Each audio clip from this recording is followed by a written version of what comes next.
Rebirth of strangers love episode 9। उसने उसे explain करने का एक मौका भी नहीं दिया और ना ही उसे एक बार भी पूछा। बस अपने मन ही मन ये डिसाइड कर लिया कि वो एक चीटर है और उनके बीच में इतना भी बेसिक भरोसा नहीं है। तो कृतिका को लगा कि इस शादी की कोई जरूरत नहीं है।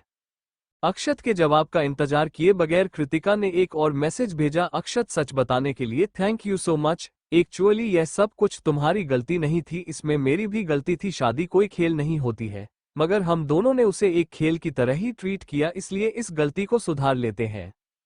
यह मैसेज भेजने के बाद कृतिका ने अपना फोन नीचे रखा और ब्लैंकली सीलिंग की तरफ देखने लगी। उसका दिमाग फिर से वह सालों पहले उसे बरसात वाली रात में चला गया और उसे लड़के की ठंड और इमोशनलेस आवाज उसके कानों में गूंजने लगी। कृतिका, मुझे सब कुछ पता चल गया है जो तुमने किया है। हमारा परिवार इस तरह की बेइज्जती बर्दाश्त नहीं कर पाएगा। अगर हम दोबारा कभी जिंदगी में मिले तो ऐसे नाटक करना जैसे हम एक दूसरे को जानते ही नहीं है। अचानक कृतिका हंसने लगी। वो लोग उसे समझते क्या है कि जब चाहे तब खेला और फिर बाहर फेंक दिया। जब उन्हें लगता है कि वो गंदी है, अच्छी नहीं है, तो उसे एक कचरे की तरह दूर फेंक देते हैं, और जब उन्हें लगता है कि वो फिर से क्लीन हो गई है तो वापस उसे मजे के लिए उठा लेते हैं। इतने सालों में उसने बहुत मेहनत की है इंडिपेंडेंस बनने के लिए और बिना किसी आदमी के सहारे के अच्छी जिंदगी जीने के लिए। कोई भी अब उसे उसकी सेल्फ कॉन्फिडेंस से हिला नहीं सकता और ना ही वह अपना आत्मसम्मान मारकर किसी आदमी के साथ रहेगी। और जैसा कि अद्वैत ने कहा था, उसने कुछ गलत नहीं किया है। वही कृतिका का मैसेज पढ़ने के बाद अद्वैत एक के बाद एक सिगरेट लगातार पिया जा रहा था। जिस दिन उसे पता चला था कि कृतिका उसकी वाइफ है, तभी वह समझ गया था कि कृतिका आसानी से अपने हस्बैंड अक्षत को माफ नहीं करेगी। अब जब उसका अंदाजा बिल्कुल सही निकल गया है तो वो बहुत हेल्पलेस फील हो रहा था। ये पहली बार था जब वह अपने लाइफ में किसी लड़की को चाहता था। वह उसे अपने साथ रखना चाहता था, उसे प्रोटेक्ट करना चाहता था, लेकिन इस सिचुएशन का कभी अंदाजा ही नहीं लगाया था। थोड़ी देर सोचने के बाद उसने अमन को मैसेज किया और पूछा, अगर मुझे ठीक से याद है तो शुरू में तुम्हारी वाइफ तुमसे शादी नहीं करना चाहती थी, तो फिर तुमने उसे शादी कैसे की और तुम्हारा रिश्ता अभी इतना अच्छा कैसा है? लेकिन अद्वैत के मैसेज का जवाब देने की बजाय अमन ने उसे कॉल किया और कहा, अद्वैत, फाइनली तुम अपनी लिटिल असिस्टेंट को अपनी वाइफ बनाने के लिए तैयार हो गए हैं। कंग्रेचुलेशंस मेरे 28 साल के बूढ़े बैचलर्स जो फाइनली किसी के लिए फीलिंग्स महसूस कर रहा है। अद्वैत ना उसकी बात को कंफर्म किया और ना ही मना किया, बस बोला, सिर्फ मेरे सवाल का जवाब दो। अमन ने प्राउडली अपनी वाइफ का दिल जीतने की सीक्रेट को शेयर करते हुए कहा, सबसे पहले तुम मुझे अपनी हैंडसम चेहरे के पीछे पागल कर दो और उसे अपने साथ बेड तक आने के लिए मजबूर कर दो, और फिर अपने पैसे, हैंडसमनेस और खुशी भरी जिंदगी दो जिसे वो कंप्लीटली तुम्हारे साथ रहने के लिए मान जाए। मेरी वाइफ अब मुझे छोड़ नहीं सकती, क्योंकि मेरे जैसा अच्छा और हेल्दी आदमी ढूंढना मुश्किल है, स्पेशली उसके सर्कल में वह अनरिलायबल मेल सेलिब्रिटीज। अद्वैत को अब फील हुआ कि उसने गलत इंसान से पूछ लिया, तो वह बोला, इनफ। इतनी जल्दी क्या है? क्या तुम सचमुच अपनी छोटी सी असिस्टेंट के पीछे हो? मैं बस अपनी वाइफ के साथ अपने रिश्ते ठीक करना चाहता हूं। है तुम इस तरह दो लड़कियों के साथ नहीं कर सकते। अमन के इस इल्जाम से अध्यक्ष को गुस्सा आया और उसने बोला, दो लड़कियों का मतलब क्या है? मैं कब किसी लड़की के साथ आया? वह हमेशा से ही अपनी वाइफ के साथ एक अच्छी जिंदगी जीना चाहता था। अगर उसे कृतिका को लेकर गलतफहमी नहीं हुई होती तो वह सेम बिल्डिंग में अलग अलग रहने की बजाय अब तक उसे घर लेकर गया होता और वो लोग एक साथ रह रहे होते। तभी अमन ने हंसते हुए कहा, तुम अपनी असिस्टेंट से अट्रैक्टेड हो और अपनी वाइफ के साथ अपने रिश्ते ठीक करना चाहते हो। अगर इसे दूसरी लड़की के साथ चीट करना नहीं कहते तो किसे कहते हैं? मेरे और मेरी असिस्टेंट के बीच में ऐसी कोई फीलिंग्स नहीं है जो तुम सोचते हो। अद्वैत ने एक्सप्लेन किया कि वह अपनी असिस्टेंट को अप्रिशिएट करता है क्योंकि कृतिका अपने काम में बहुत अच्छी है, और जब से उसे पता चला है कि कृतिका ही उसकी वाइफ है तो अद्वैत और डिटरमिन्ड हो गया है उसके साथ एक अच्छी लाइफ जीने के लिए। ऑल राइट, अगर तुमने कहा कि तुम दोनों के बीच में कुछ नहीं है तो फिर कुछ नहीं है। अमन को ऐसा लगा जैसे कि अद्वैत, जिसकी लाइफ में पहला प्यार और रिलेशनशिप नाम की कोई चीज ही नहीं रही है, वो शायद ये चीज इतनी आसानी से समझ नहीं पा रहा है। हो सकता है शायद उसे अभी असिस्टेंट पर छोटा सा क्रश हो और अभी तक वह प्यार में ना बदला हो। और अब जब अद्वैत ने अपनी वाइफ के साथ अपनी लाइफ आगे बढ़ना चाहता है तो एक दोस्त होने के नाते उसके सपोर्ट न करने का उसके पास कोई कर नहीं था। उसने पूछा, तुम अपनी और अपनी वाइफ के बीच में जो प्रॉब्लम है वो मुझे बताओ, मैं तुम्हें चीज ठीक करने का रास्ता बताता हूँ। अद्वैत काफी देर के लिए ये सवाल सुनकर चुप हो गया। उसके कुछ ना बोलने पर अमन बार बार उससे पूछता रहा, तो फाइनली अद्वैत धीरे से बोला, मुझे बस थोड़े दिनों पहले ही पता चला है कि मेरी असिस्टेंट कृतिका ही मेरी रजिस्टर वाइफ है।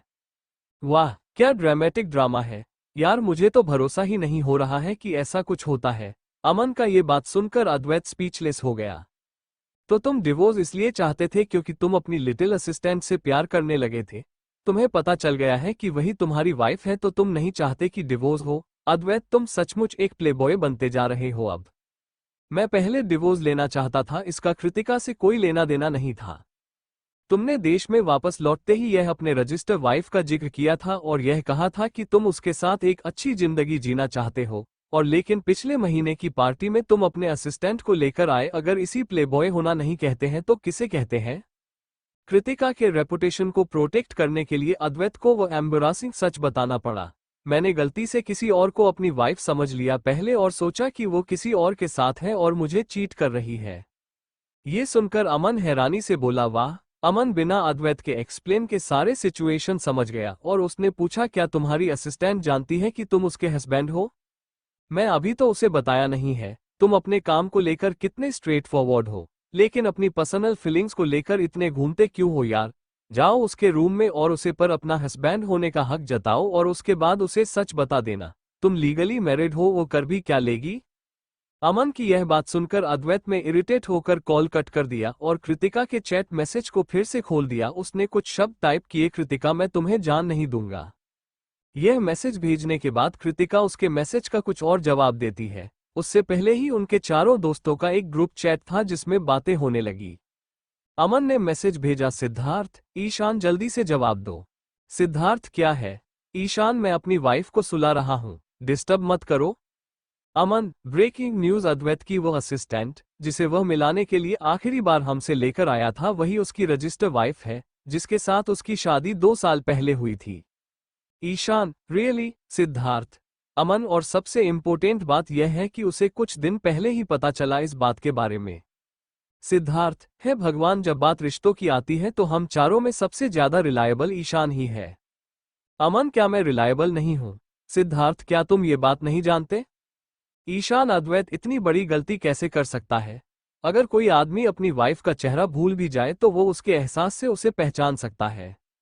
अमन बोला, प्लीज हमारे बेचारे अद्वैत को समझो, जिसका लव में कोई एक्सपीरियंस नहीं है। ये सारे मैसेज देखकर अद्वैत ने तुरंत अपना पर्सनल फोन साइलेंट कर दिया और उसे साइड में फेंक दिया और अपना ऑफिशियल फोन निकालकर कृतिका को कॉल किया। कृतिका हमेशा वर्क मोड में रहती थी और जब भी अद्वैत उसे कॉल करता था वो तुरंत उठा लेती थी, और आज भी कोई अलग दिन नहीं था। उसने तुरंत फोन उठा लिया और बोली, हेलो सर। वो हमेशा ही फोन उठाने के बाद इतनी ही पॉलिटली और कोर्टसी से बात करती थी और जिससे उसकी टोन से उसके मूड का पता लगाना इम्पॉसिबल होता था। अद्वैत 2 बार खांसा, जिसे सुनकर तुरंत कृतिका की चिंता भरी आवाज उसे सुनाई दी, सर क्या आपको ठंड लग गई है? इस वक्त कृतिका एक असिस्टेंट होने के नाते अपने बॉस अद्वैत की फिक्र कर रही थी, ना कि एक वाइफ होने के नाते, और अपने हस्बैंड अक्षत की और अद्वैत को इस तरह की केयर नहीं चाहिए थी। आज मौसम बहुत ठंडा है और बारिश भी हो सकती है, इसलिए खिड़कियां बंद कर लेना, फाइनली अद्वैत बोला और उसने कॉल कट कर दिया। उसने अपना पर्सनल फोन निकाला तो ग्रुप चैट में तीनों के तीनों एक ही मैसेज कर रहे थे, अद्वैत कुछ बोलो। अद्वैत ने मैसेज टाइप किया, मुझे उसके साथ अपना पूरा फ्यूचर बिताना है। ईशान ने जवाब दिया, एक आदमी को अपनी वाइफ के अच्छे से ख्याल रखना चाहिए। अमन, अगर तुम्हें मदद की जरूरत हो तो मुझे बता देना। सिद्धार्थ, टेक्नोलॉजी कॉन्फ्रेंस के बाद मैं और अनुष्का तुम्हारी वाइफ और तुम्हें डिनर के लिए इनवाइट करेंगे। अद्वैत, ओके। अगले कुछ दिनों से कृतिका और बाकी मित्तल ग्रुप की सारी टीम टेक कॉन्फ्रेंस के लिए पूरी तरह से काम में डटी हुई थी और दिन रात काम कर रहे थे। यहाँ तक कि उनके पास खाने का भी वक्त नहीं था। न सिर्फ कृतिका काम पर फोकस कर रही थी बल्कि उसने कम पर फोकस कर रही थी, बल्कि उसने अद्वैत की हेल्थ पर भी बराबर नजर बनाए हुए थी, और थैंकफुली अद्वैत उसकी हर एक बात मान रहा था। जो भी वो कह दी वह बिना किसी बहाने के वह मान जाता। 4 दिनों बाद टेक्नोलॉजी कॉन्फ्रेंस सक्सेसफुली खत्म हुआ और न्यू ईयर की छुट्टी आने वाली थी। कृतिका ने अपनी पूरी टीम के लिए दिल्ली शहर की टिकट बुक कर दी ताकि सब लोग छुट्टियों पर अपने घर जा सके, लेकिन वेदर कंडीशन की वजह से सारी फ्लाइट्स कैंसिल हो गई, इसलिए सबको वहीं मुंबई में सनसेट रिसोर्ट में रुकना पड़ा। कृतिका लिविंग रूम में अपना टैबलेट पकड़े बैठी हुई थी और लगातार वेदर और फ्लाइट इंफॉर्मेशन चेक कर रही थी। कृतिका आराम कर लो, शिव ने उसे एक कप कॉफी दी और उसके बगल में बैठे हुए बोला, इसलिए मैं तुम्हारी बहुत रिस्पेक्ट करता हूँ। मेरी क्यों? कुछ महीने पहले जब तुमने सर के साथ काम करना शुरू किया था तो तुमने कितनी आसानी से उन सारे कामों को समझ लिया था। पहले पहले मैं तुम्हें एडमायर करने लगा था और इस इतनी बड़ी कॉन्फ्रेंस के बीच में भी तुम हमेशा ये ख्याल रखती थी कि सर टाइम पर खाए, जिसकी वजह से और इम्प्रेस हो गया हूँ। मैं सर के साथ लगभग 8 साल से हूँ और मैं जानता हूँ कि उनकी स्टमक की हालत खराब है, लेकिन फिर भी उनके बिजनेस शेड्यूल की वजह से मैं उन्हें टाइम पर खाने के लिए नहीं कह पाता हूँ। कृतिका जानती थी कि अद्वैत उसकी सारी बातें मान रहा है और अपनी हेल्थ का ध्यान रख रहा है। ये सिर्फ उसकी वजह से नहीं है। वह बोली, जिसे तुम्हें एडमायर करना चाहिए वह मैं नहीं बल्कि सर की वाइफ है। अच्छा ये बताओ कि पहले तो सर अपनी वाइफ का नाम भी हमें नहीं लेने देते थे, तो अचानक से उन्होंने पीआर डिपार्टमेंट से कहकर अपनी शादी क्यों अनाउंस करवाई? ऐसा इसलिए क्योंकि सर और उनकी वाइफ के बीच के सारी इश्यूज ठीक हो गए हैं और वह अपनी वाइफ से बहुत प्यार करते हैं। ऑफ कोर्स उन्हें अनाउंस करना चाहिए। इन दिनों में जब भी वह टाइम पर खाना नहीं खाते तो मैं उनसे कहती कि उनकी वाइफ को उनकी चिंता होगी तो वह अच्छे से खाना खा लेते थे। ओह, तो सर के ऊपर अपनी वाइफ का इतना ज्यादा इन्फ्लुएंस है। मैं भी अगली बार यही तकनीक इस्तेमाल करूंगा। कृतिका थोड़ी क्यूरोस हो गई और उसने पूछा, शिव क्या तुम जानते हो कि मैम कैसी दिखती है? मैंने उन्हें कभी नहीं देखा है, तो मुझे कैसे पता होगा कि वह कैसी दिखती है? कृतिका हैरान हो गई और बोली, तुम सर के साथ इतने सालों से हो और तुमने अभी तक उनकी वाइफ को नहीं देखा। एक्चुअली तुम्हें नहीं पता सर की शादी कोई। इतना कहते कहते ये शिव रुक गया क्योंकि उसे रियलाइज हुआ कि वो कुछ ऐसा कहना जा रहा था जिसे उसे नहीं कहना चाहिए, और उसमें जल्दी से सब्जेक्ट चेंज करते हुए कहा, चलो इस बारे में और डिस्कस नहीं करते हैं। आज बाहर का मौसम बहुत ठंडा है तो हम लोग बाहर नहीं जा सकते, इसलिए हम दोपहर कैसे स्पेंड करने वाले हैं? काश यहाँ पर ठंड के मौसम में बर्फ पड़ती तो मैं एक स्नोमैन बनती। कृतिका जब छोटी थी तो उसके डैड हमेशा अपनी ठंड की छुट्टियों में उसे और उसकी दादी को कश्मीर या मनाली लेकर जाया करते थे, जहाँ स्नो पड़ती थी और वह और उसकी दादी माँ और उसके डैड मिलकर स्नोमैन बनाते थे। लेकिन उसके डैड के जाने के बाद वो कभी छुट्टियों के लिए कहीं बाहर नहीं गई और उसने कई सालों से स्नोमैन नहीं बनाया था। लेकिन शिव जो जरा भी रोमांटिक नहीं था, वो बोला, हम अब बच्चे नहीं हैं, तुम्हें स्नोमैन बनाने का अचानक से मन क्यों कर रहा है? शिव तुम्हारी कोई गर्लफ्रेंड नहीं है ना? कृतिका के इस सवाल से शिव एकदम डर के मारे पीछे हट गया और बोला, कृतिका मेरे ऊपर ट्राई करने का सोचना भी मत। मैं पूरी जिंदगी ब्रह्मचारी रहने वाला हूं, मैं कभी शादी नहीं करूंगा। तुम ज्यादा सोच रहे हो। शिव अपने कदम 10 कदम अपनी राइट के साइड में जाओ। अचानक से सीडीओ के ऊपर से अद्वैत की आवाज सुनाई थी। उन्होंने मुड़कर देखा तो अद्वैत व्हाइट शर्ट और ब्लैक पेंट में ड्रेस सीडीओ के ऊपर खड़ा था। यहाँ पर ठंड का मौसम होने की वजह से बाहर कभी कभी बाहर बारिश हो जाती थी और काफी ठंड भी थी, मगर अंदर हीटर होने की वजह से गर्मी थी, इसलिए उन्हें ज्यादा मोटे कपड़े पहनने की जरूरत नहीं थी। शिव को नहीं पता था कि अद्वैत ने अचानक ऐसा क्यों कहा, मगर उसने वैसे ही किया जैसा उसके बॉस ने कहा। 10 कदम राइट की तरफ लेने पर वो एक बड़े से मिरर के सामने खड़ा हो गया। जब उसने मिरर में खुद को ध्यान से देखा तो उसे ऐसा फील हुआ कि वो पहले की तरह गुड लुकिंग नहीं रह गया है।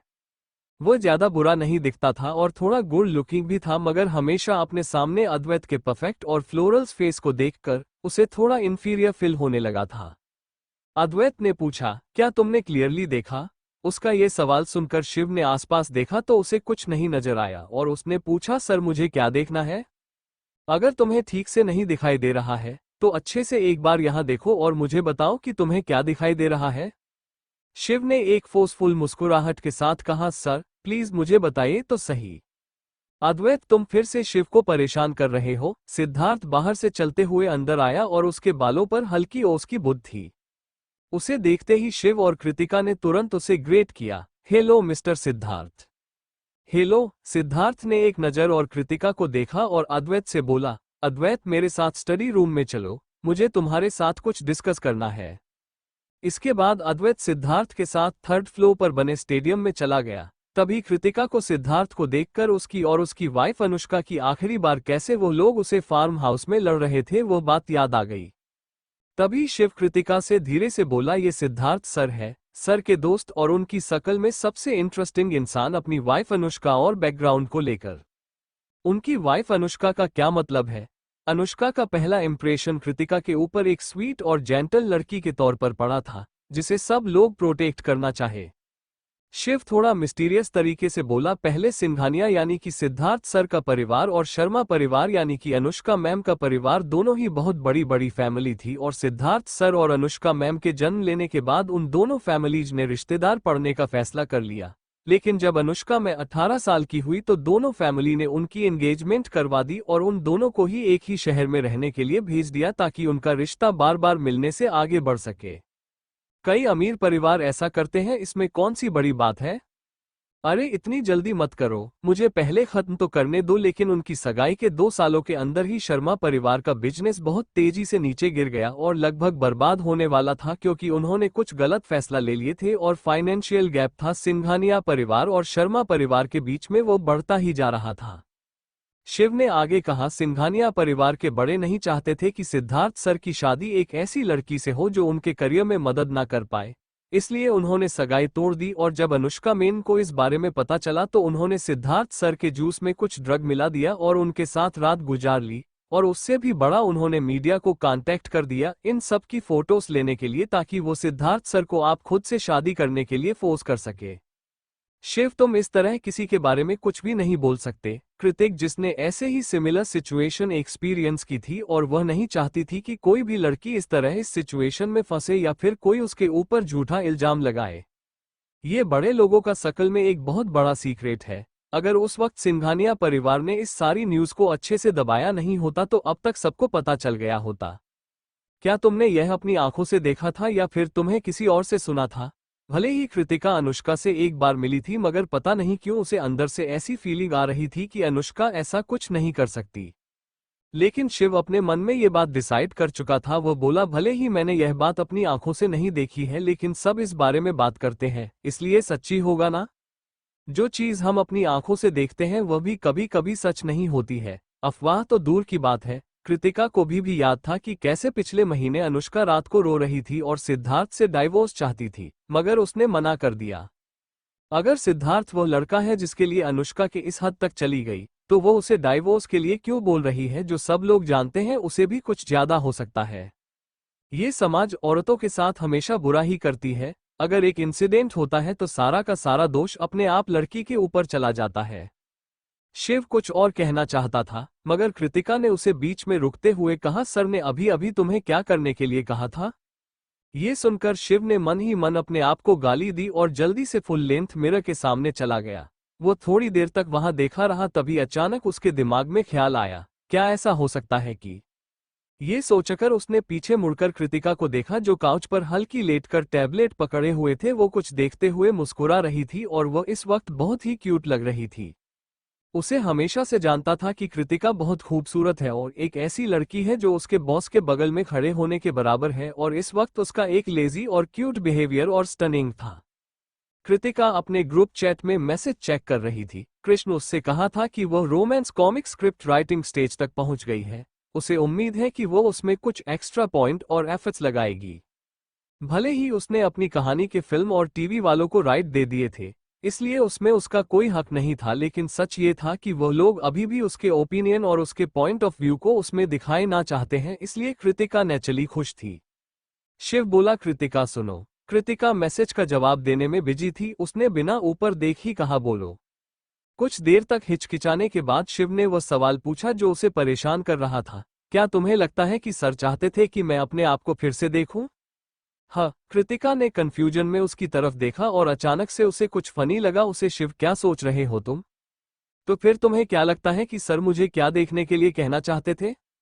कृतिका। अनुष्का दरवाजे से अंदर आई। उसने एक व्हाइट कोट पहना हुआ था, उसके चिक्स और नोच ठंड की वजह से लाल पड़ गए थे, जो उसे और खूबसूरत बना रहे थे। कृपया जल्दी से खड़ी हुई और उसने उसे ग्रिट किया, हेलो अनुष्का, अंदर आओ, बैठो। सिद्धार्थ सर और अद्वैत सर के साथ ऊपर गए हैं, कुछ चीज डिस्कस करने के लिए, नीचे आ जाएंगे थोड़ी देर में।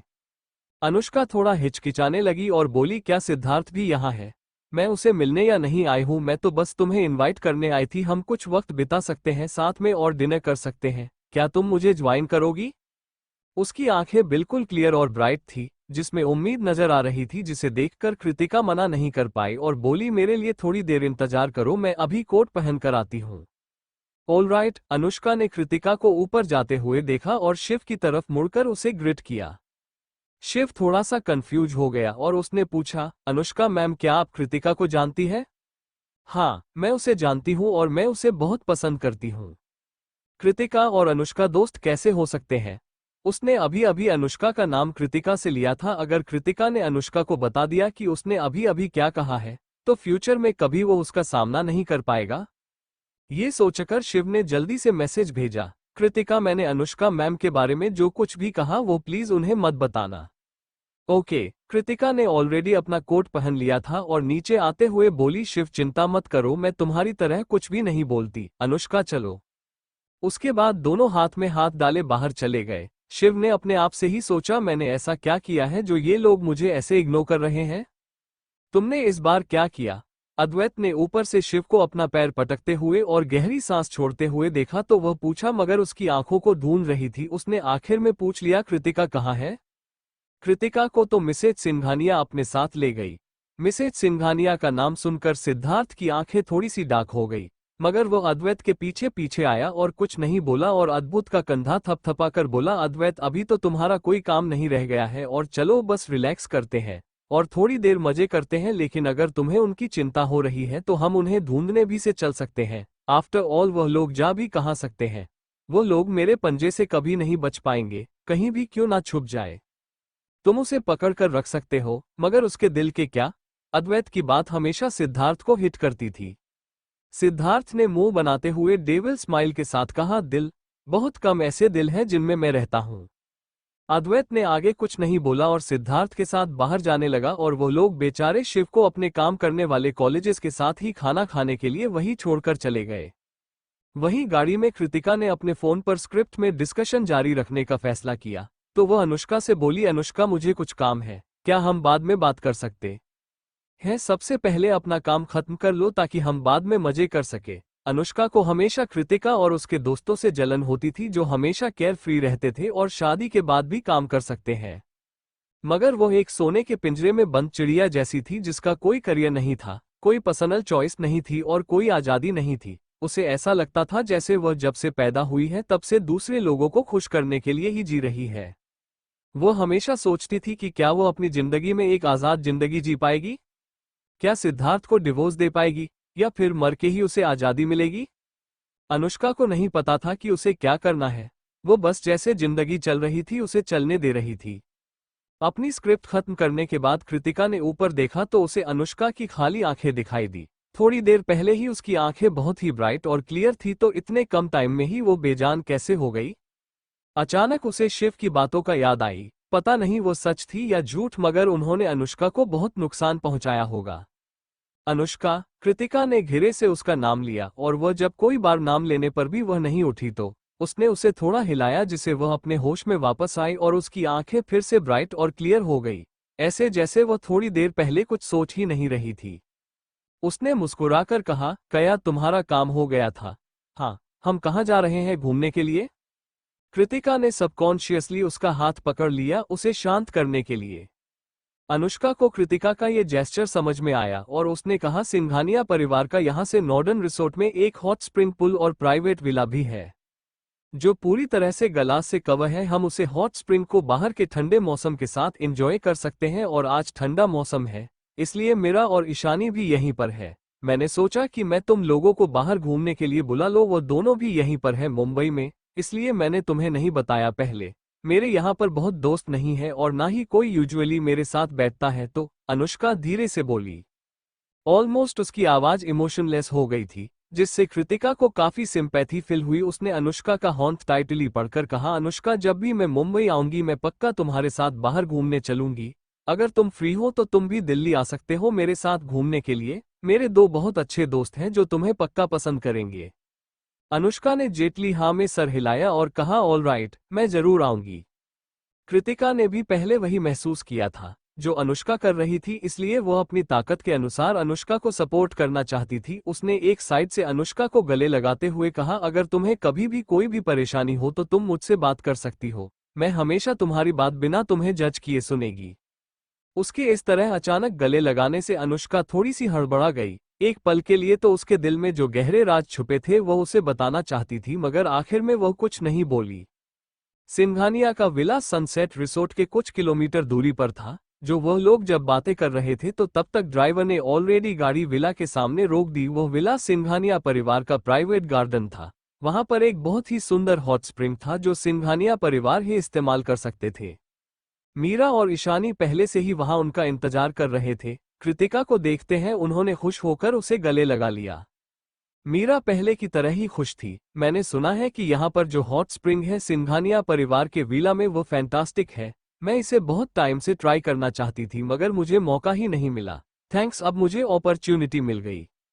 अनुष्का मुस्कुरा कर बोली, हम बहुत अच्छे दोस्त हैं, इसलिए इतना पोलाइट होने की जरूरत नहीं है। एक हाउसकीपर उन लोगों को चेंजिंग रूम में ले गई, जिसके बाद उन्होंने स्विमिंग के लिए कपड़े पहन लिए मगर चारों नहीं ज्यादा छोटे कपड़े नहीं पहने थे और फिर वो लोग हॉट स्प्रिंग में इंटर हो गए। पुल का टेम्परेचर काफी ज्यादा था और जैसे ही वो लोग उसके अंदर गए उनकी सारी ठंड गायब हो गई। वो लोग अंदर गर्म पानी में थे और ऊपर कांच की दीवार से हल्की ओस की बूंद को देख सकते थे। ये देखकर कृतिका ने गहरी सांस छोड़ी, बोली, इस तरह गर्म पानी में बैठकर उसकी बूंद को देखना कितना अच्छा लगता है। तभी मीरा बोली, यह और भी अच्छा इसलिए लग रहा है क्योंकि सिर्फ हम चारों यहाँ पर हैं, वो अनाइंग आदमी नहीं है। ईशानी बोली, उनके बारे में बात नहीं करते हैं, मुझे डर है कि अगर मैं ईशान का नाम भी ले लूंगी ना तो वो यही टपक जाएगा। मीरा ने उसे चिढ़ाते हुए कहा, तुम लोग तो बचपन के दोस्त हो, तुम लोग एक दूसरे को ऑलमोस्ट 30 सालों से जानते हो, क्या तुम दोनों एक दूसरे से थकते नहीं हो? ईशानी ने पाउट करते हुए कहा, किसने कहा कि हम दोनों एक दूसरे से उबते नहीं हैं, वरना मैं क्यों इस तरह उसे बिना बताए यहाँ अकेले मुंबई भाग आती? अनुष्का, जो हमेशा ज्यादा बात नहीं करती थी, उसने गहरी सांस छोड़ी और बोली, यह बहुत किस्मत की बात होती है कि जिससे आप प्यार करो वह भी आपसे उतना ही प्यार करें और फिर आखिर में वो लोग लीगली तौर पर हस्बैंड वाइफ बन जाए। तुम्हें इस बात की खुशी होनी चाहिए। ईशानी ने कंप्लेंट करते हुए कहा, मुझे खुशी है कि वह मेरा हस्बैंड है, मगर बात यह है कि वह कभी कभी बहुत अनाइंग हो जाता है और हर छोटी छोटी बात को लेकर चिंता करता रहता है। मैं उसकी वाइफ हूँ, उसकी बच्ची नहीं। मीरा ने उसे शांत करते हुए कहा, सिली गर्ल, बात यह है कि ईशान तुमसे प्यार करता है और तुम्हारी फिक्र करता है। वह तुम्हें किसी चीज के लिए फोर्स नहीं करता जो तुम नहीं करना चाहती हो। मेरी और अनुष्का से तुम्हारी हालत बहुत अच्छी है। ये सुनकर अनुष्का सिर्फ मुस्कुराई और कुछ नहीं बोली। कृतिका सब कुछ चुपचाप सुन रही थी। उसे उनकी शादी और रिलेशनशिप के बारे में ज्यादा नहीं पता था, ना ही वह इन तीनों को ज्यादा वक्त से जानती थी, इसलिए उसे नहीं पता था कि क्या बोलना है। उसने कभी उम्मीद नहीं की थी कि हमेशा सबके सामने खुश और प्यार से रहने वाला कपल मीरा और अमन के बीच में भी प्रॉब्लम होगी। शायद सिंगल होना उतनी भी बुरी बात नहीं है, इस तरह के लव प्रॉब्लम्स तो नहीं होते। वो लोग कृतिका को इससे बाहर कैसे छोड़ सकते थे? मीरा ने पूछा, कृतिका तुम्हारे बारे में क्या? तुम और तुम्हारे हस्बैंड के कैसे मिले थे? कृतिका से यह सवाल होते ही सबकी आंखें कृतिका पर चली गई, जिसने कहा, हम तो एक दूसरे से ब्लाइंड डेट के जरिए मिले थे। ये सुनते ही तीनों एक साथ बोली, सीरियसली, एक ब्लाइंड डेट? कृतिका का लगभग डाइवोर्स होने वाला था, इसलिए उसे अपने हस्बैंड के बारे में डिस्कस नहीं करना था, लेकिन वह तीनों ही उसके जवाब का इंतजार कर रहे थे। इसीलिए उसने आखिर में हार मान के कहा, हमारे दोनों की दादी माँ पुरानी दोस्त थी, इसलिए वो लोग हमारी शादी करना चाहती थी और हमने उनकी बात मान ली। तभी मीरा फिर से बोली, ये फर्क नहीं पड़ता कि तुम लोग एक दूसरे से कैसे मिले, फर्क इस बात से पड़ता है कि वह क्या तुम्हारी फिक्र करता है, क्या वह तुमसे प्यार करता है और रिस्पेक्ट करता है। अगर नहीं तो तुम्हें यह रिश्ता खत्म करने देना चाहिए। अपने परिवार के बड़ों को अपनी खुशियां डिसाइड मत करने दो। ये बात कृतिका को भी रीजनेबल लगी और बोली, हाँ, एडवाइस के लिए थैंक यू मिस। एक वेटर फ्रूट प्लेटर और हॉट ड्रिंक के साथ उनकी बातों के बीच में आते हुए बोला, यंग मास्टर ने पूछा है कि आप और आपके दोस्त डिनर में क्या खाना चाहेंगे, बता दीजिए ताकि हम लोग बना सके। ये सुनते ही अनुष्का कांप पर गई। अचानक से हॉट स्प्रिंग का गर्म पानी उसे बर्फ की तरह ठंडा लगने लगा। वो बोली, सिद्धार्थ यहाँ है? कृतिका, जो अनुष्का के सबसे ज्यादा नजदीक थी, उसने सबसे पहले उसके मूड में बदलाव देखा और उसने अनुष्का का हाथ पकड़ते हुए कहा, अनुष्का। अनुष्का ने कहा, मैं ठीक हूँ। तभी वेटर ने कंफर्म करते हुए कहा, हाँ, वो बगल वाले हॉट स्प्रिंग में है अपने कुछ दोस्तों के साथ। कुछ दोस्त सुनकर मीरा, जो अनुष्का को शांत करने की सोच रही थी, वह भी डर गई। दोस्त क्या है? अमन भी यहाँ आ गया है। जहां भी हम जाते हैं वह हमारे पीछे पीछे घूमते रहते हैं, बिल्कुल एक भटके हुए पप्पी की तरह। सिद्धार्थ के यहाँ होने की बात में उनका मूड खराब कर दिया था, इसलिए अब वो लोग बात करने के मूड में बिल्कुल नहीं थे। कृतिका, जो पूरी तरह कन्फर्म थी कि उसका हस्बैंड अभी यहाँ कभी नहीं हो सकता है, उसमें उन तीनों को शांत करते हुए कहा, उन्हें इग्नोर करो और हम अपने मजे करते हैं। मीरा ने मुंह बनाते हुए कहा, अगर वो लोग यहाँ नहीं आए तब तो। ईशानी ने गुस्से में हाँ में सर हिलाया और बोली, मेरा हस्बैंड यूजुअली एक क्यूट टेडी बियर की तरह होता है, लेकिन जब वो गुस्से में होता है तो बहुत डरावना दिखता है। एक लड़के ने एक दिन मुझे सिंगल समझकर मुझे मेरा नंबर मांग लिया था, तो मेरे हस्बैंड इतना गुस्सा हो गया कि वो ऑलमोस्ट उसकी जान लेने वाले थे। अब जब हस्बैंड क्या क्या करते हैं उन्हें परेशान करने के लिए, इस बात की बात उठी तो मेरा भी बोली, अमन भी ऐसा ही है। वो हमेशा दूसरों के सामने अंडरस्टैंडिंग और अच्छा हस्बैंड बिहेव करता है, मगर असली में वो बहुत डोमिनेटिंग है और सुपर पॉजेसिव है। वो मुझे कभी सीन पर किसी एक्टर के साथ इंटीमेट सीन तो क्या किसिंग सीन भी नहीं करने देता है। कृतिका को अपने हस्बैंड अक्षत की पर्सनैलिटी नहीं पता थी, इसलिए वो नीचे देखने लगी और उनकी बातों को ज्वाइन नहीं किया। मीरा ने अपने हस्बैंड की बुराई खत्म की और फिर कृतिका की तरफ एक शैतानी मुस्कुराहट के साथ देखकर पूछा, कृतिका तुम्हारा हस्बैंड कैसा है? ये टॉपिक कृतिका के समझ से बाहर था, क्योंकि वो अपने हस्बैंड के बारे में कुछ नहीं जानती थी, मगर शायद गर्म पानी की हूं में होने की वजह से वो इस बारे में सीरियसली सोचने लगी। उसे अपने अंदर के दिमाग में बस अक्षत की एक धुंधली सी परछाई याद थी, जिसमें वो काफी लंबा और थोड़ा हैंडसम था। कृतिका ने उसके साथ ज्यादा वक्त नहीं बचाया था, मगर हैंडसम आदमी रिलेशनशिप में थोड़े पजेसिव होते हैं, राइट? कृतिका ने सोचा। मीरा, जो इतने सालों से सेलिब्रिटी सर्कल में रही थी, वो नेचुरली इजी गोइंग थी। उसने कहा, कृतिका बस अपने बारे में मत सोचो, हमें भी अपने हस्बैंड के बारे में पहले बताओ। ईशानी, जो हमेशा लगभग ईशान के कंट्रोल में रहती थी, अब जब वो फाइनली उसे थोड़ा मजा करने का मौका मिला है तो वो इस टॉपिक में काफी इंटरेस्टेड थी। उसने पूछा, कम ऑन, हमें बताओ, मुझे जानना है कि क्या सारी लड़के ईशान और उसके दोस्तों की तरह बोसी ही होते हैं या नहीं। सिर्फ अनुष्का ही शांति से कृतिका को देख रही थी और उसे कुछ कहने के लिए नहीं बोल रही थी। हॉट स्प्रिंग का पानी बहुत गर्म था, जिसकी वजह से कृतिका के गाल थोड़े लाल पड़ चुके थे। वो काफी एम्बेरेस थी यह कहने में कि वो अपने हस्बैंड अक्षत को बिल्कुल नहीं जानती, इसलिए वो बोली, मेरे हस्बैंड थोड़ा सा बोसी है, जहां तक मुझे अंदाजा है। ये सुनकर तीनों ने एक ही वक्त पर पूछा, तुम्हें अंदाजा है? उनकी नजरें फिर से कृतिका पर फोकस हो गई। वो लोग आगे कुछ नहीं पूछ रहे थे, मगर कृतिका को भी आसानी से छोड़ने भी नहीं वाले थे। कृतिका ये बात बोलने में काफी एम्बेरेस थी कि उसने अपने हस्बैंड को शादी के बाद कभी देखा ही नहीं है, मगर वह बातें बनाने में थोड़ी एक्सपर्ट थी, इसलिए वो बोली, मुझे नहीं पता कि दूसरे हस्बैंड अपनी वाइफ को कैसे ट्रीट करते हैं, इसलिए मैं कंपैरिजन नहीं कर सकती किसी से कि वो मेरा हस्बैंड किस तरह का इंसान है।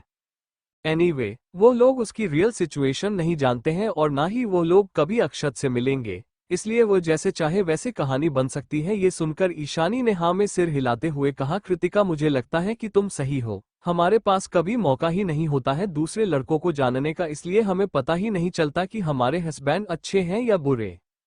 ये सुनकर मीरा ने ना में सर हिलाया और हंसते हुए बोली, ईशानी, इतना पिकी होने की जरूरत नहीं है। उन चारों दोस्तों में ईशान की पर्सनैलिटी सबसे बेहतर है। अगर तुम फिर भी सेटिस्फाइड नहीं हो तो अद्वैत की पर्सनैलिटी के बारे में सोचो, वो कितना कोल्ड है अपनी पर्सनल लाइफ में, वो बहुत बोरिंग होगा, तभी उसकी वाइफ उसे डिवोर्स देना चाहती है। अद्वैत का नाम सुनकर डर के मारे ईशानी नामे सर हिलाते हुए कहा, उसके बारे में मजाक मत करो, मुझ में इतनी हिम्मत नहीं है कि मैं उसका मजाक उड़ा सकूं। उनके मजाक बड़े होते जा रहे थे, अब तो वो कृतिका के बॉस तक भी पहुंच चुके थे। कृतिका को ऐसा लगा कि एक अच्छी असिस्टेंट होने के नाते लोगों की नजरों में उसे अपने बॉस की इमेज को बचाना चाहिए, इसलिए वो बोली, सर और उनकी वाइफ का डिवोर्स नहीं होने वाला है और सर बहुत अच्छे इंसान है, एक बार तुम लोग उन्हें जानो ही तो समझ जाओगी। तीनों ये बात सुनकर शॉक हो गए, स्पेशली ईशानी, और वो तीनों एक साथ बोली, फिर से बोलना तो, कौन अच्छा इंसान है कृतिका? कृतिका बोली, सर अच्छे इंसान है। ये सुनकर ईशानी ने अपने हाथ में पानी लिया और उसके ऊपर उड़ते हुए बोली, किस चीज से तुम्हारी आंखें अंधी हो गई है, उसके लुक से या फिर पैसे से?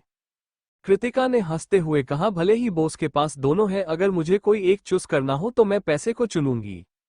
वो अद्वैत के लिए काम करती है और अद्वैत उसे सैलरी देता है और वो उसकी इमेज ठीक करने की कोशिश कर रही है, ऑफ कोर्स, क्योंकि उसे पैसे मिलते हैं। वह तीनों ही कृतिका के जवाब से हैरान हो गए और इतनी तेज तेज हंसने लगे कि उन्होंने नोटिस नहीं किया कि एक और इंसान है उनके पीछे। तभी उन्हें ईशान की आवाज पीछे से सुनाई दी, लेडीज, आप लोग इतनी कौन सी फनी बात कर रहे हो जो इतना हंस रहे हो? उसे देखते ही ईशानी ने गुस्से में उसे पर पानी फेंकते हुए कहा, किसने कहा तुम्हें यहाँ आने के लिए, और तुम हमारी छुप छुप के बातें भी सुन रहे हो। मीरा की स्माइल तुरंत गायब हो गई। अब जब ईशान यहाँ है तो उसका अनाइंग हस्बैंड अमन भी यहीं होगा। इतनी बुरी बात है, यह आदमी उसे और उसकी दोस्तों को थोड़ी देर बाहर को अकेले घूमने क्यों नहीं देता। वो उसे हर जगह फॉलो करता है ये सोचकर कि वो उसे दूर होकर भाग जाएगी। अगर मैं नहीं आता तो तुम्हें कोई और लेकर जाता। ईशान ने तुरंत ईशानी को पानी में से उठाकर अपने कंधे पर डाला और जेटली पीठ पर मारते हुए बोला, ईशानी तुम बहुत लालची हो गई हो, मैं आज तुम्हें एक सबक सिखाऊंगा। ईशानी ने उसके कंधे पर गुस्से में मारते हुए कहा, मुझे जाने दो, तुम मुझे टच नहीं कर सकते। डोमेस्टिक वायलेंस इल्लीगल है। कृतिका को ईशानी की फिक्र थी, वह ईशानी को वापस लाना चाहती थी, मगर मीरा ने उसे रोक दिया और उसे देखकर हंसते हुए बोली, उसकी चिंता मत करो, भले ही दुनिया का हर आदमी बुरा हो मगर ईशान ईशानी को कभी नुकसान नहीं पहुंचा सकता। मेरी वाइफ सबसे ज्यादा स्मार्ट है और बता सकती है कि वो लोग बस एक दूसरे को प्यार दिखा रहे हैं, और जैसा कि उम्मीद थी अमन भी उसके पीछे पीछे आया था। मेरा सचमुच उससे दिल नहीं करना चाहती थी बिल्कुल भी, और वह बोली, अमन प्लीज क्या तुम जा सकते हो, मुझे मेरे दोस्तों के साथ बात करना है। तुम और तुम्हारी दोस्त, वैसे भी हम लड़कों के बारे में ही तो बात कर रही थी, मैं यही हूं, तुम मुझसे डायरेक्टली जो जानना है वह पूछ सकती हो।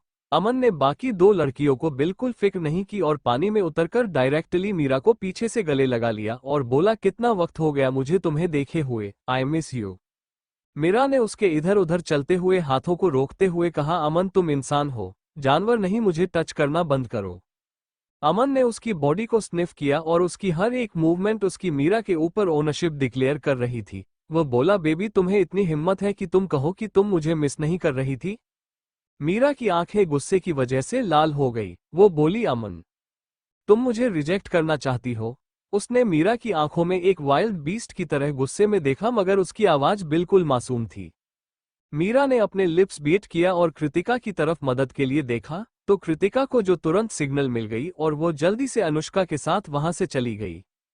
कृतिका को पूरा भरोसा था कि अमन मीरा को किसी के भी सामने किस कर सकता है। मीरा ने अमन को दूर धक्का देते हुए कहा, अमन क्या हूं मैं तुम्हारे लिए, तुम मेरी वाइफ हो। अमन ने उसके ब्यूटीफुल कॉलर बोन को स्निफ करते हुए कहा, बहुत वक्त हो गया ना कि हमने एक साथ इस तरह हॉट स्प्रिंग एंजॉय किया हो, बहुत अच्छा लग रहा है।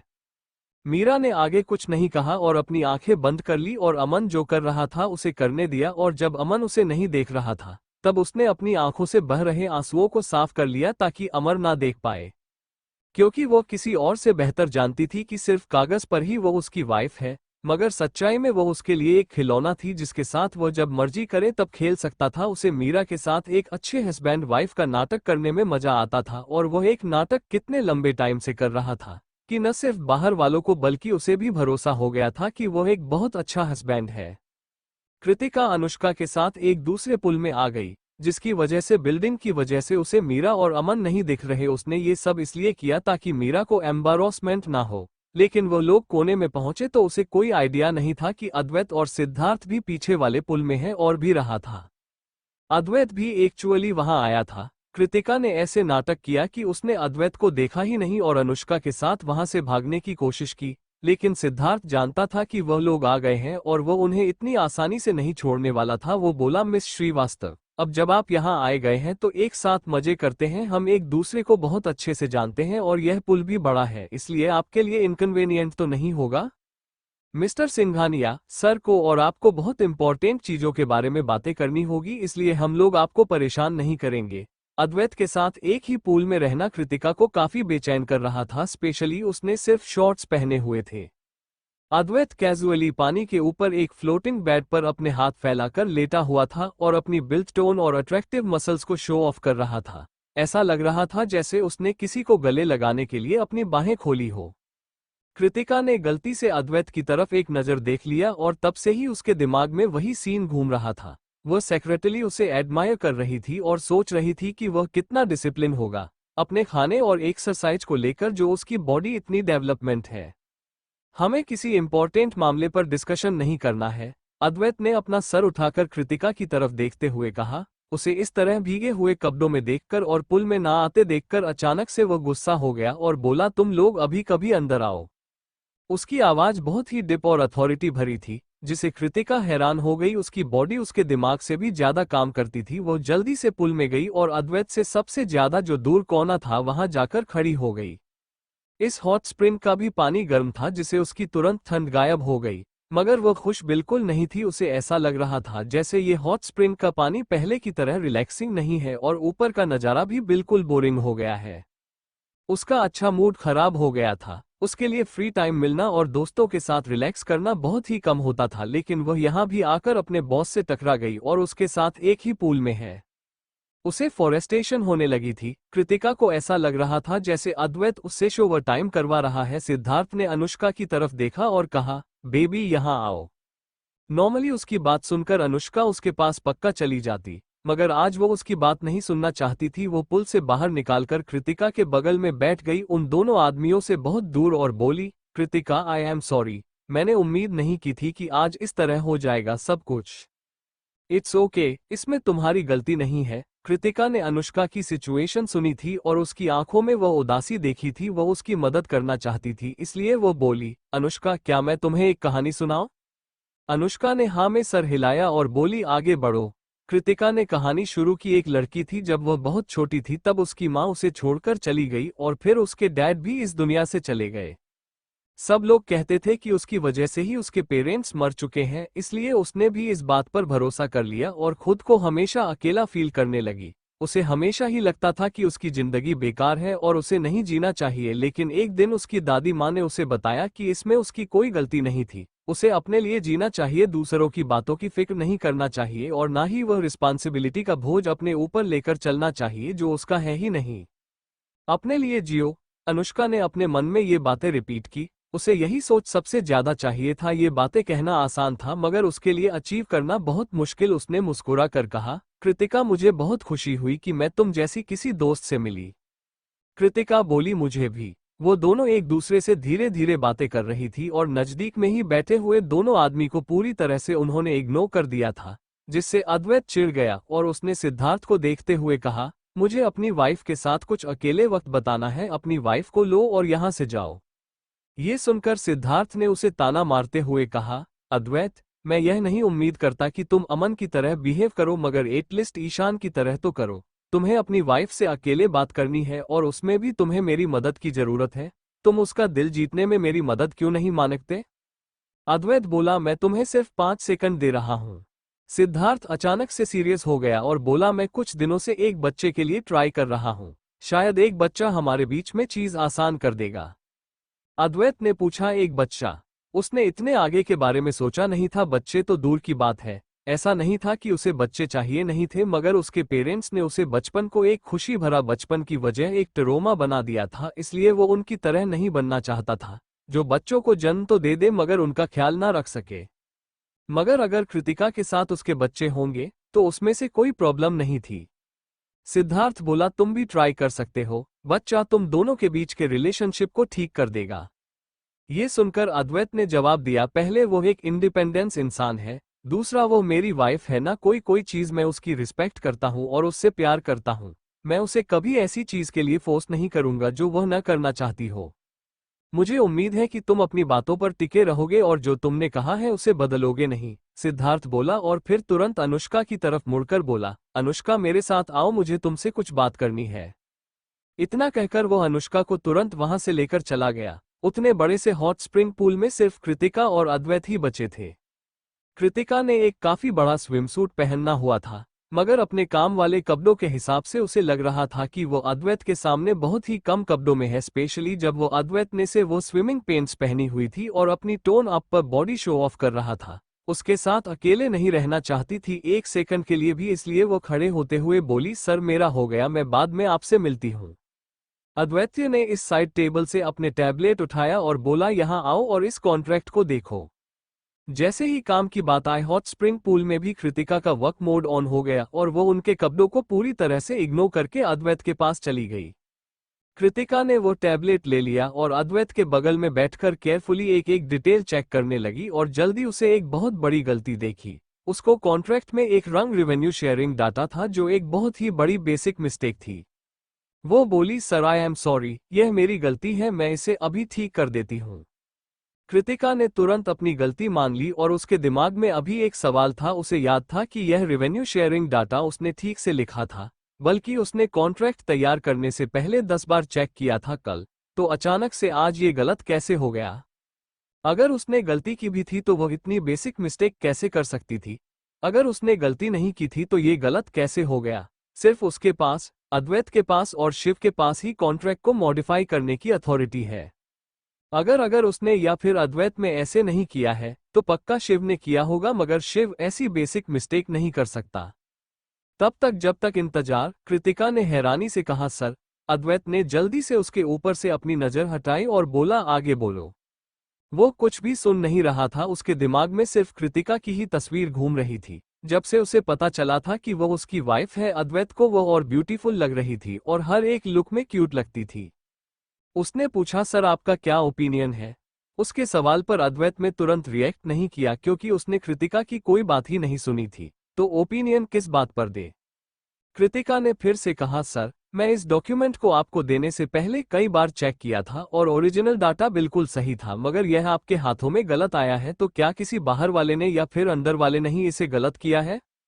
कृतिका शिव पर शक नहीं करना चाहती थी, लेकिन अब जब ऐसा हुआ है तो इंटरनल प्रॉब्लम्स ना हो, इसलिए उन्हें सच तो पता करना ही होगा। वो सचमुच काम को लेकर बहुत सीरियस थी, इसलिए वो इस मामले में आगे नहीं बढ़ सकता था। इसलिए याद बहुत बोला, एक्चुअली मैंने डाटा चेंज किया था, उसने कहा। तो कृतिका एक पल के लिए हैरान हो गई। उसे कुछ वक्त लगा अद्वैत की बातों को समझने में और उसके बाद उसने पूछा, आपने ऐसा क्यों किया? बस एक बहाना ताकि तुमसे बात कर सकूं। ऑफ कोर्स अद्वैत ने यह मन ही मन सोचा और वह सचमुच उसके मुंह पर नहीं बोल सकता था, इसलिए उसने हल्का खंसते हुए कहा, मैं बस तुम्हारी एबिलिटी टेस्ट करना चाहता था, चीजों का हैंडल करने की। उसकी एबिलिटी चेक करना, चीजों को हैंडल करने की? क्या इसका मतलब यह है कि उसने अगर इस गलती को नहीं पकड़ा होता तो वह उसे नौकरी से निकाल देता? पिछले कुछ महीनों में काम करते हुए कृतिका को हमेशा लगता था कि उसने हर एक काम अपने हिसाब से बेहतर थी एक तरीके से किया है और कभी कोई गलती नहीं की है, लेकिन लगता है कि उसकी एबिलिटी को अभी भी अद्वैत का अप्रूवल नहीं मिला है। इस रियलाइजेशन ने कृतिका को थोड़ा अनकंफर्टेबल कर दिया और उसने आंखें झुकाकर कहा, ओ। अद्वैत ने उसके चेहरे की उदासी नोटिस नहीं की और अपना टैबलेट वापस लेते हुए बोला, तुम आज रात क्या खाना चाहोगी? कृतिका उदास नहीं फूल करना चाहती थी और ना ही काम के बीच में किसी और चीज को लाना चाहती थी, इसलिए उसे पूछना पड़ा, सर क्या ऐसा है जो आपको मेरे काम करने के तरीके में पसंद नहीं आया? ये सुनकर अद्वैत तुरंत बोला, क्या मैंने तुमसे कहा कि तुम अच्छे से काम नहीं कर पा रही हो? कृतिका ने जवाब दिया, अगर आपको मेरे काम को लेकर कोई कंप्लेंट्स नहीं है तो अचानक से आप मेरा टेस्ट क्यों लेना चाहते थे? अद्वैत कंफ्यूज हो गया कि वह क्या जवाब दे। तभी उसकी नजर कृतिका के लेफ्ट हाथ पर चोट के निशान पर पड़ी। जब भी अद्वैत उस निशान को देखा था तो उसे याद आ जाता था कि कैसे कश्मीर में कृतिका ने उसकी जान बचाने के लिए अपनी जान खतरे में डाली थी। भले ही उसने डॉक्टर ज्योति से बेस्ट ट्रीटमेंट देने के लिए कहा था, लेकिन वह घाव बहुत गहरा था और घाव भर जाने के बाद भी वहां पर उसके निशान रह गए थे। भले ही वह निशान पतला था, मगर एक बुरी याद थी। उसने अचानक से पूछा, क्या यह अभी भी दुखता है? कृतिका ने उसकी नजरों का फॉलो किया और बोली, नहीं नहीं, ज्यादा वक्त तक इसमें दर्द नहीं हुआ था सर, आपको इस बारे में चिंता करने की जरूरत नहीं है। यह एक पोलाइट जवाब था जिसने अद्वैत को और अनकंफर्टेबल कर दिया। वो कुछ और बोलना चाहता था मगर उसे बात करने के लिए टॉपिक नहीं मिल रहा था। सर, मेरा एक स्पा अपॉइंटमेंट है, मैं आपके साथ नहीं रख पाऊंगी। इतना कहकर कृतिका खड़ी हुई और वहां से टावल लेकर अद्वैत को उसे परेशान करने का दूसरा कोई मौका दिए बगैर वहां से भाग गई। ईशानी को ईशान अपने साथ कहीं और ले गया था और शायद मेरा भी अमन के साथ ही होगी, लेकिन खुशकिस्मती से अनुष्का कृतिका के साथ स्पा के लिए जा पाई। वह दोनों ही छोटे छोटे बेस पर लेटे हुए थे और आसपास थेरेपिस्ट होने की वजह से वह लोग ज्यादा बातें नहीं कर रहे थे। आखिर में एक अनुष्का ने कृतिका के फोन पर एक मैसेज भेजा, कृतिका चलो यहाँ से भाग चलते हैं। यह मैसेज देखकर उसने अनुष्का की तरह हैरानी से देखा और वह आसपास लोगों के होने की वजह से बात नहीं कर सकती थी, इसलिए उसने भी व्हाट्सएप पर मैसेज ही भेजा, बाहर अंधेरा हो गया है और हल्की बारिश भी शुरू हो गई है, इस मौसम में ड्राइविंग करना डेंजरस हो सकता है। कृतिका देख सकती थी कि अनुष्का सचमुच सिद्धार्थ के साथ नहीं रहना चाहती थी। उसे यही उम्मीद थी कि अनुष्का किसी तरह सिद्धार्थ के हाथों से निकालकर अपनी आज़ादी पाले, लेकिन वो उसकी लाइफ में नहीं खतरे में डाल सकती थी इस वजह से। इसलिए वो बोली, हम कल सुबह कहीं जाने के बारे में सोचते हैं, तुम मेरे साथ दिल्ली भी चल सकती हो। यह मैसेज देखकर अनुष्का ने अपना पेट छुआ और धीरे से बोली, क्या मैं कल सुबह तक इंतजार कर सकती हूँ? क्या इस रात के सुबह कभी होगी? और क्या सुबह होने पर वह भाग पाएगी? और यहाँ से भागकर वो जाएगी कहाँ? मौत के अलावा वो दुनिया में ऐसी कोई जगह नहीं थी जहां वो सिद्धार्थ से भाग पाए। मिस, क्या आपके पीरियड्स चल रहे हैं? उसे टेक्निकल ने नोटिस किया कि नीचे बिछी हुई व्हाइट शीट पर पूरी तरह से लाल खून लग गया है और वो खून अनुष्का की कमर की तरफ से आ रहा है। पहले पहले टेक्निकल को लगा कि शायद अनुष्का के पीरियड स्टॉर्ट है और उसकी वजह से लीकेज हुई है, लेकिन थोड़ी देर बाद उसे रियलाइज हुआ कि पीरियड में इतना खून नहीं बहता है। नहीं, पीरियड नहीं है, शायद मेरी बॉडी से जो खून बह रहा है वो सिद्धार्थ का बच्चा है। वो इतनी क्रूएल शब्द बोल रही थी मगर उसकी आवाज बिल्कुल जेंटल और इमोशनलेस थी। अनुष्का, कृतिका ने जैसे ही वो खून का निशान देखे वो बेड से उठकर खड़ी हो गई। वो इतना डर गई थी कि लगभग उसके दिल की धड़कन रुक गई थी। जाने पहचाने सिनस उसके दिमाग में घूमने लगे। कोई खून से लथपथ पड़ा हुआ है और उसकी तरफ हाथ बढ़ा रहा है। कृतिका देखना चाहती थी कि वह इंसान कौन है, मगर वह चेहरा खून से लटपट है और धुंधला है, इसलिए वो क्लियर ही नहीं देख पा रही थी। कृतिका ने जल्दी से अपना सर हिलाया और अजीब सी यादों से बाहर निकलते हुए बोली, जाओ जाकर सिद्धार्थ को बुलाओ, जाओ अद्वैत सर को बोलो इसी वक्त डॉक्टर अरेंज करें। वो टेक्नीशियन इतना शौक से थी कि कृतिका के इस तरह चलने से अपने होश में वापस आई और बाहर चिल्लाते हुए बोली, जल्दी करो, यंग मास्टर को इन्फॉर्म करो, यंग लेडी के साथ कुछ हो गया है, जल्दी। कृतिका, डॉक्टर से मिलने की कोई जरूरत नहीं है, आज जो कुछ भी हुआ है मैंने ही किया है। अनुष्का की बॉडी से लगातार बिना रुके खून बहे जा रहा था मगर वह बहुत ही शांति से जवाब दे रही थी, जैसे उसे कोई दर्द फील ही ना हो रहा हो। मैं आज का पूरा दिन तुम जैसी अच्छी दोस्तों के साथ बिताना चाहती थी और उसके बाद इस बच्चे के साथ हमेशा के लिए चले जाना चाहती थी, मगर वह शैतान सिद्धार्थ फिर भी मेरे पीछे आ गया। उसकी वजह से उसने मुझे मेरा आखिरी दिन भी शांति से नहीं गुजरने दिया। अनुष्का, आगे कुछ मत बोलो। कृतिका ने उसका हाथ टाइटली पकड़ लिया और बोली, अगर तुम्हें वो पसंद नहीं है तो उसके साथ मत रहो, तुम उसे डाइवोर्स दे सकती हो, तुम अपनी जिंदगी के साथ मत खेलो, याद रखो हमें सिर्फ एक ही बार जिंदगी मिलती है और वह कभी लौटकर नहीं आएगी, तुम्हें स्ट्रांग रहना होगा। कृतिका, ऐसी बात नहीं है कि मैं जीना नहीं चाहती या स्ट्रांग नहीं बनना चाहती, लेकिन मैं बहुत थक गई हूँ। अनुष्का अचानक से मुस्कुराई, उसकी मुस्कुराहट में एक राहत और अजीब से इमोशनलेस थे। वह आगे बोली, जब से मुझे पता चला है कि मैं प्रेग्नेंट हूँ मैं रातों को सो भी नहीं पाती हूँ, फाइनली मैं अब हमेशा के लिए सो पाऊंगी। कृतिका डर के मारे कांप रही थी, मगर उसने अनुष्का का हाथ पकड़े हुए कहा, तुम इस तरह सो नहीं सकती हो। अगर दुनिया में हर कोई तुम पर गिव अप कर दे फिर भी तुम अपने आप को लेकर गिव अप नहीं कर सकती। अनुष्का ने में सर हिलाया और बोली, वह चाहता था कि मैं उसके बच्चे को जन्म दूं। एक बार बच्चा इस दुनिया में आ जाए तो मैं कभी भाग नहीं पाऊंगी। अनुष्का, सिद्धार्थ तुरंत दौड़ते हुए अंदर आया। जब उसने उसे अनुष्का का इस तरह खून से लटपट शरीर देखा तो वो जल्दी से बोला, डरो मत, डॉक्टर आ जाएंगे, मुझे छुओ मत। अनुष्का, जो हमेशा ही जेटली बिहेव करती थी, अचानक से वह पागलों की तरह चिल्लाई, छुओ मत मुझे वरना अभी के अभी जान ले लूंगी मैं अपनी। सिद्धार्थ, दूर रहो उससे। कृतिका में पता नहीं कहां से अचानक इतनी हिम्मत आ गई और उसने सिद्धार्थ को दूर धक्का देते हुए कहा, दूर रहो उससे, इस दुनिया में तुम आखिरी वह इंसान हो जिसे वह देखना चाहती है। सिद्धार्थ अनुष्का के पास जाना चाहता था मगर वह आगे जाने से काफी डर रहा था। उसे डर था कि अनुष्का वही करेगी जो उसने कहा है। उसे डर था कि वो उस भाग जाएगी। उसे डर था कि फ्यूचर में वह अनुष्का को अपने साथ नहीं रह पाएगा।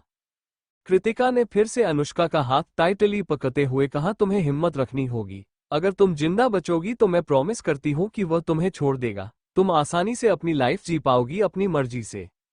मगर मुझे और नहीं जीना है। अनुष्का हल्के से मुस्कुराई और धीरे धीरे आंखें बंद करते हुए बोली, बस बहुत हो गया है, मैं तुम्हें नहीं जाने दूंगी। कृतिका ने दरवाजे की तरफ देखकर चिल्लाते देखा, कहाँ है अद्वैत, वो अभी तक आया क्यों नहीं है? मैं आ गई, मैं अभी। डॉक्टर ज्योति जल्दी से अपनी मेडिकल किट के साथ वहां पहुंची और बोली, कृतिका पैनिक मत करो, मैं अभी अनुष्का की ब्लीडिंग रोक देती हूँ। डॉक्टर ज्योति आ गई मगर अद्वैत अंदर नहीं आया। वो दरवाजे के बाहर से ही बोला, कृतिका चिंता मत करो, डॉक्टर ज्योति यहाँ है, अनुष्का ठीक हो जाएगी। शायद यह अद्वैत की आवाज की पावर थी या फिर कृतिका का अद्वैत के ऊपर भरोसा। जैसे ही अद्वैत ने कहा कि वह ठीक हो जाएगी, कृतिका थोड़ी सी रिलैक्स हो गई। उसे भरोसा था कि जब तक अद्वैत यहाँ है उसे डरने की जरूरत नहीं है। कृतिका यहीं रुको, बाकी सब बाहर निकालो। डॉक्टर ज्योति ने अथॉरिटीज के साथ कहा तो किसी में उनकी बात ना मानने की हिम्मत ना हुई, लेकिन जिस एक इंसान को ये बात समझ नहीं आई वो जो वहां बिना होश के खड़ा था। कृतिका ने जब देखा कि सिद्धार्थ अपनी जगह से नहीं मिल रहा है, उसने उसे धक्का देते हुए कहा, अब तुम्हें उसकी चिंता हो रही है, पहले क्या कर रहे थे तुम? सिद्धार्थ को नहीं पता था कि कृतिका ने ज्यादा फोर्स से इस्तेमाल किया या फिर वो खुद इतना कमजोर हो गया है जो उसके इस तरह धक्का देने से लगभग गिर ही गया था। उसने खुद को संभाल लिया मगर फिर भी वहां से जाना नहीं चाहता था। सर प्लीज इसे लेकर जाइए, प्लीज इसे अंदर मत आना दीजिए, कृतिका ने कहा, मगर उसे रियलाइज नहीं हुआ कि वो काफी कमांडिंग टोन में बोल रही है। उसकी वाइफ ने पहली बार उससे मदद मांगी थी, इसलिए अद्वैत पक्का करेगा। वो बोला, सिद्धार्थ अभी के लिए मेरे साथ चलो। इस बार सिद्धार्थ अद्वैत के साथ चला गया। सिद्धार्थ के जाने के बाद सिर्फ कृतिका और डॉक्टर ज्योति ही रूम में बच्चे थे। डॉक्टर ज्योति बोली, अनुष्का बहुत कमजोर है, तुम्हें कोई रास्ता ढूंढना होगा उसे होश में लाने का, बाकी सब मैं संभाल लूंगी। कृतिका रोते हुए बोली, मैं पक्का उसे ठीक कर दूंगी, इसे कुछ नहीं होगा, वो ठीक हो जाएगी। डॉक्टर ज्योति ने कृतिका को हैरानी से देखा। उन्हें ऐसा क्यों लग रहा है कि कृतिका थोड़ा स्ट्रेंज बिहेव कर रही है? हमेशा वह एकदम शांत और कंपोज रहती है, जब उसे खुद को भी चोट लगी थी तो वह बिल्कुल शांत थी, लेकिन आज उसके साथ क्या हुआ है? लेकिन यहाँ पर डॉक्टर ज्योति के पास ज्यादा सोचने का वक्त नहीं था। इस वक्त अनुष्का को बचाना सबसे ज्यादा इम्पोर्टेंट चीज थी। धीरे धीरे वक्त बीत रहा था। बाहर खड़े सब लोग अपने सांस रोके खड़े थे, स्पेशली सिद्धार्थ। पूरे रूम में उसकी तेज सांसों की आवाज आ रही थी। अद्वैत ने उसके कंधे पर हाथ रखते हुए पूछा, वो तुम्हारी वाइफ है, वो तुम्हारे साथ रहने से अच्छा मरना क्यों पसंद कर रही है? क्या तुमने उसके साथ कुछ किया है? सिद्धार्थ, जिसकी पूरी बॉडी कांप रही थी, हमेशा नॉर्मल और रूड रहने वाला आदमी अभी एक हेल्पलेस बच्चों की तरह हो गया था। थोड़ी देर बाद उसने अद्वैत के सवाल का जवाब दिया, उसे डिवोर्स चाहिए और मैं नहीं माना। मैंने सोचा कि मैं एक बच्चे के जरिए उसे अपने साथ बांध कर रख सकता हूं, मगर मैं उम्मीद नहीं की थी वो ऐसा कुछ करेगी। क्या इतनी ही बात है? अद्वैत को लग रहा था कि चीजें इससे भी ज्यादा सीरियस है। और क्या हो सकता है? सिद्धार्थ अचानक से इमोशनली चिल्लाया, वही थी जिसने मुझे ड्रग दिया था और मेरे साथ रात बिताई थी और मुझसे शादी करने के लिए मुझे फोर्स किया था। मैंने शर्मा परिवार की कितनी मदद की उस वक्त, ताकि वो लोग का बिजनेस संभाल जाए, और जब उसके फैमिली बिजनेस सही हो गया है, सब कुछ ठीक हो गया है, तो वह मुझसे डिवोर्स चाहती है। उसे क्या लगता है कौन हूं मैं? एक पेट जिसके साथ जब चाहे वो खेल सकती है। कोई फर्क नहीं पड़ता कि शादी का कारण क्या हो। अद्वैत को हमेशा ऐसा लगता था कि अगर आप किसी से शादी करते हैं तो उसके साथ आपका पूरी जिंदगी का रिश्ता होता है और उससे आपको अच्छे से निभाना चाहिए। कोई भी रीजन अपनी लाइफ पार्टनर के साथ बुरा बिहेव करने के लिए जस्टिफाई नहीं होता। उसने फिर पूछा, तो फिर तुमने उसके साथ क्या किया? सिद्धार्थ ने कोई जवाब नहीं दिया। उसके मन में जो भी उसने किया था अनुष्का वो डिजर्व करती थी, उसे किसी चीज के लिए ब्लेम नहीं किया जा सकता था। वो उससे भगाने की कोशिश कर रही है और वो उसे कभी छोड़कर नहीं जाने देगा। सिद्धार्थ ने आगे कुछ नहीं कहा तो अद्वैत ने भी आगे कुछ नहीं पूछा। उसने अपनी शादी के बारे में सोचा। कृतिका उसे यानी कि अपने हस्बैंड अक्षत को हर दिन डाइवोर्स देना चाहती है, मगर वो नहीं मान रहा है। क्या कृतिका भी किसी दिन अनुष्का की तरह ही कोई एक्सट्रीम हरकत कर सकती है? इस बारे में ख्याल आते ही अद्वैत अंदर से डर गया और उसने इस बारे में आगे नहीं सोचा। कुछ भी क्यों ना हो जाए, उसका और कृतिका का रिश्ता सिद्धार्थ और उसकी वाइफ अनुष्का जैसा बिल्कुल नहीं होगा। ठीक उसी वक्त दो कपल और आए। ईशानी ने हाई कॉलर वाले कपड़े पहने थे, मगर फिर भी उसके गर्दन पर लाल मार्क्स छुप नहीं रहे थे। उसकी आंखें भी लाल थी। कोई नहीं बता सकता था कि ईशान ने उसे परेशान किया है इसलिए उसकी आंखें लाल हैं, या फिर अनुष्का के लिए वह परेशान है इसलिए। अमन ने दरवाजे की तरफ को देखा और फिर कहते हुए सिद्धार्थ को, और उसे बेसिकली सब कुछ समझ में आ गया था। उसने पूछा, तुम्हारी वाइफ की यह हालत कैसी हुई? जब वह एक इंसान के पास कोई रास्ता ना बचे और वह कुछ ना कर पाए तो शायद मरना जीने से ज्यादा आसान हो सकता है। मीरा ने बिना किसी इमोशंस के कहा तो सबका ध्यान उसके ऊपर चला गया। उसकी बात सुनकर अमन ने भी तेरी नजरों से उसे देखा और बोला, क्या उसने यह नहीं सोचा कि उसके मरने के बाद उसकी फैमिली का क्या होगा? ये सुनते ही मीरा का चेहरा पीला पड़ गया और उसने अपना सर नीचे झुका दिया और आगे कुछ नहीं बोली। आफ्टर ऑल इतने सालों में यही अमन का इकलौता तरीका था उसे कंट्रोल करने का। काफी लंबा टाइम बीत गया, तब जाकर डॉक्टर ने फाइनली दरवाजा खोला तो सब लोग काफी उम्मीद से डॉक्टर ज्योति को देखने लगे। सिद्धार्थ तुरंत अंदर जाना चाहता था, मगर डॉक्टर ज्योति ने दरवाजा बंद करते हुए कहा, अनुष्का ठीक है मगर बच्चे को नहीं बचा पाए हम, उसे अस्पताल ले जाना होगा क्लीनिंग प्रोसीजर के लिए। अगर वो ठीक है तो कोई बात नहीं, मैं उसे अस्पताल ले जाऊंगा। अभी सिद्धार्थ को बच्चों की कोई फिक्र नहीं थी। वो भले ही बच्चों के मरने से थोड़ा उदास था, मगर उसे सिर्फ अनुष्का की फिक्र थी। आखिर बच्चा अनुष्का को उसके साथ रखने का जरिया ही तो था। लेकिन डॉक्टर ज्योति ने उसे रोकते हुए कहा, अनुष्का तुम्हें देखना नहीं चाहती, अद्वैत कृतिका ने तुम्हें अंदर बुलाया है। ये सुनकर सिद्धार्थ गुस्सा हो गया और वो बोला, मेरी वाइफ को मिसकराज हुआ है और आप मुझे अंदर नहीं जाने दे रही है, मगर इसे जाने दे रही है किस लिए? डॉक्टर ज्योति ने आगे कुछ नहीं कहा और अद्वैत की तरफ देखने लगी। अगर तुम्हें अनुष्का को प्रोटेक्ट करना है तो थोड़ी देर के लिए चुप हो जाओ, अद्वैत ने सिद्धार्थ से कहा और रूम के अंदर चला गया। जैसे ही वो रूम के अंदर गया उसे खून की बहुत तेज बदबू आई, लेकिन उसे कृतिका की लाल और सूजी हुई आंखें ही देखकर दिखाई दे रही थी। वो पक्का काफी देर से रो रही थी। उसे समझ में नहीं आ रहा था कि कृतिका जो अनुष्का से सिर्फ 2 बार मिली है, उसे अनुष्का की इतनी फिक्र क्यों है। उसे के अंदर आती है कृतिका ने उठकर जल्दी से दरवाजा बंद किया और कहा, सर क्या प्लीज आप मेरी मदद कर देंगे? अद्वैत बोला, श्योर तुम बोलो। उसका जवाब बहुत जल्दी आया, जिसकी वजह से कृतिका ने पूछा, क्या आप मुझे पूछेंगे नहीं कि मुझे क्या मदद चाहिए? आप बस मान गए। क्या आपको डर नहीं है कि मैं कुछ ऐसा कहूंगी जिससे आपकी रेपुटेशन खराब हो जाए या फिर आप हट हो जाए? अद्वैत ने पूछा, क्या तुम मुझे हट करोगी? ये सवाल सुनते ही कृतिका ने तुरंत नामे सर हिला दिया। अगर वो उसे हट करना भी चाहे तो उसमें इतनी हिम्मत नहीं थी। अद्वैत बोला, बताओ तुम मुझसे क्या मदद चाहती हो? प्लीज सर, अनुष्का को अपने साथ दिल्ली ले चलिए और उसे सिद्धार्थ से दूर रखिए, क्योंकि यही आखिरी तरीका है उसे जिंदा रखने का। कृतिका जानती थी कि वो सिद्धार्थ के इन्फ्लुएंस से लड़ नहीं सकती है, इसलिए उसके पास अद्वैत से मदद लेने के अलावा और कोई रास्ता नहीं था। अद्वैत बोला, चिंता मत करो, मैं यह मामला संभाल लेता हूँ। ये सुनकर के कृतिका की आंखें और लाल हो गई और उसने कहा, थैंक यू सर, आप बहुत अच्छे इंसान हैं।